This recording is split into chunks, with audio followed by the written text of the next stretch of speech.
There it is, folks.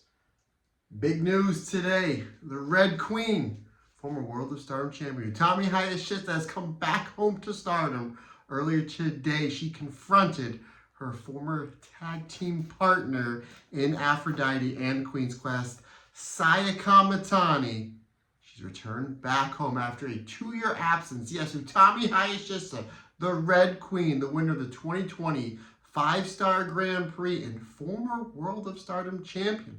Utami Hayashishita's reign lasted over 400 days. Folks, I cannot tell you how excited I am for Utami to finally come back home to World Wonder Ring Stardom. Obviously, myself and Rob Goodwin will be talking about all the dealings on probably both the Marigold Standard and the Stardom cast later this week. And myself and Andy Header will definitely be chatting the possibilities for Utami's return to Stardom. What can possibly happen? Obviously, we know we're going to get that big Utami versus Saya Kamatani match. It's a way different Stardom now than it was 2 years ago when Utami left. Saya Kamatani is a heel. Queen's Quest is no more. The Rise of Azumi, Starlight Kid, so many great wrestlers in Stardom now that weren't there 2 years ago or that have extended and gotten way better. So it's been really interesting to see what Utami does. I did have somebody tag me in a tweet earlier today.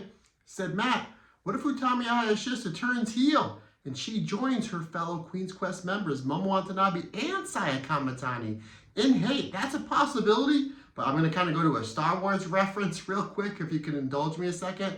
That's like if Luke Skywalker at the end of episode 6, Return of the Jedi, turned to the dark side. Who's going to stop them? Nobody. Can you imagine hate with Kamatani, Utami, Momo Watanabe, B. Priestley, Rina, Azusa Inaba, Toru, Waka, Fukin Death, Konami? I mean, who would stop them? Not unless Utami goes there for a little bit to kind of infiltrate within. Maybe we get the Dark Queen. I mean, that's a possibility. There's so many different things that they can do with now Utami back in Stardom. They did announce about an hour ago that Utami's first match back in Stardom will be this Saturday, May 30th against Akira Korigami. Looks like the tickets are just about sold out. I'm assuming that show is going to sell out. So really interesting. Again, full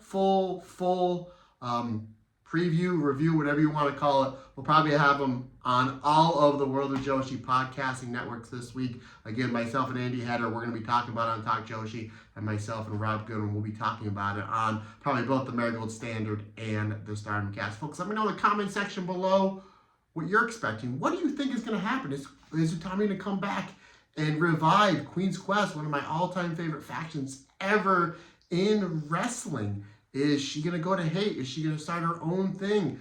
Where do you see this going? Is Utami going to enter the 5-Star Grand Prix? I mean, there's a lot of really big questions that I cannot wait to see what happens. What are some of the matches you want to see Utami in? Obviously, we know we get the Saya Kamatani match. I know I want to see Utami versus Xena. That's a match I want to see. Where does Azumi stand on this? Like, where does Azumi, former member of Queen's Quest, what about Lady C and Hina? They were in Queen's Quest as well when Utami left to go to Marigold. So, interesting to see what's going to happen. I'm so excited to talk to Rob and Andy about this later this week. And folks, you know, hit the comment section below. Let me know what you guys think. Let's talk about it. And a cheap plug again, I did get this signed by Utami when I met her in New York a few years ago. If you do want this book, obviously it won't be signed by Utami, just go on Amazon, type in Rob Goodwin. You can get this book for yourself. It's a really great read. My boy Rob did a great job. All right, guys, take care. Let me know what you guys think. Have a great day, everyone.